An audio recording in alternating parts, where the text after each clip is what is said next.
mga makukulay at bitikulosong obra na ito, sino ba ang mag-aakalang gawa lamang ng 18 taong gulang na si Ashley May Ibarra?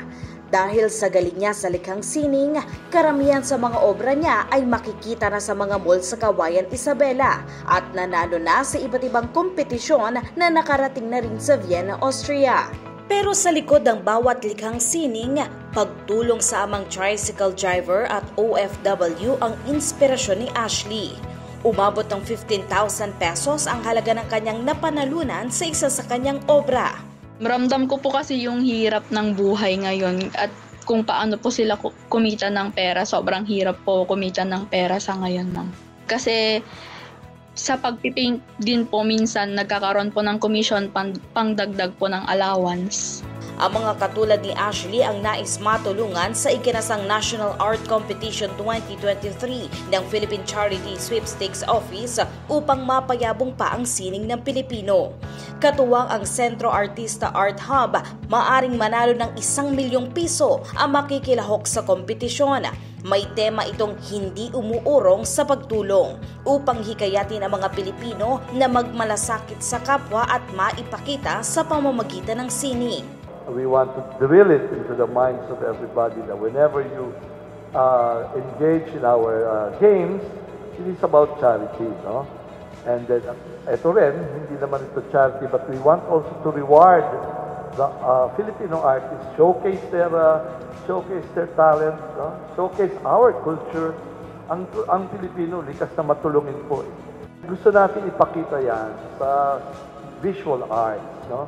To inspire more people to help, no?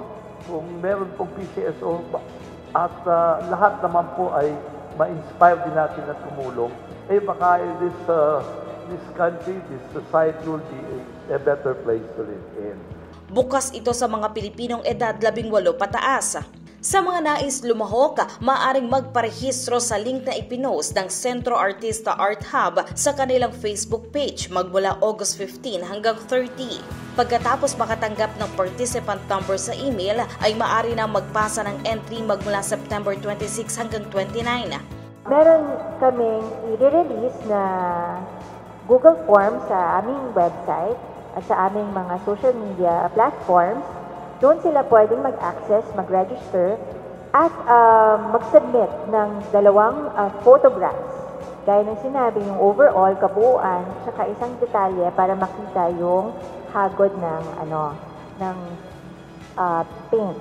And then, yung mapipili sa pre-screening ng panel of judges, sila ang iimbitahan na mag-submit ng physical na artwork. Bukod sa 1 milyong pisong grand prize, may mananalo rin ng 75,000 pesos at papremyong 175,000 pesos sa third place, habang 250,000 pesos sa second place. Bukod pa dito, tiniyak ni PCSO GM Robles na patuloy na susuportahan ng kanilang ahensya ang mga programa ni Pangulong Ferdinand R. Marcos Jr. na may kinalaman sa pagtulong sa kapwa, gaya na lamang ng pagtatayo ng specialty hospitals.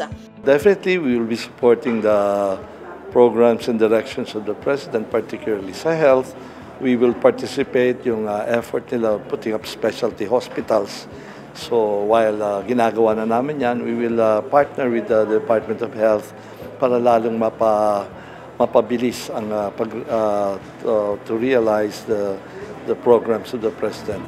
Umaasa ang PCSO na sa pamamagitan ng ganitong klase ng programa ay mas mapapalawak pa ang impluwensya sa bawat Pilipino patungkol sa pagmamalasakit sa kapwa. Karen Villanda para sa Bayan.